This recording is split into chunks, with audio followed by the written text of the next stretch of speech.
හැදෙන්නේ නැහැ. මට හිතෙනවා මෙතන මේ යටි මොනවා හරි සිද්ධ වෙනවා කියලා. මුදලින්නවා.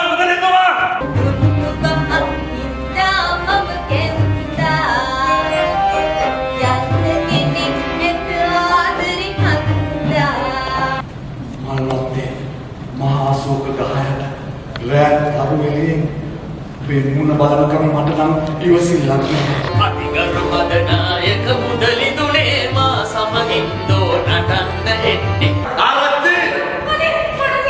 අන්න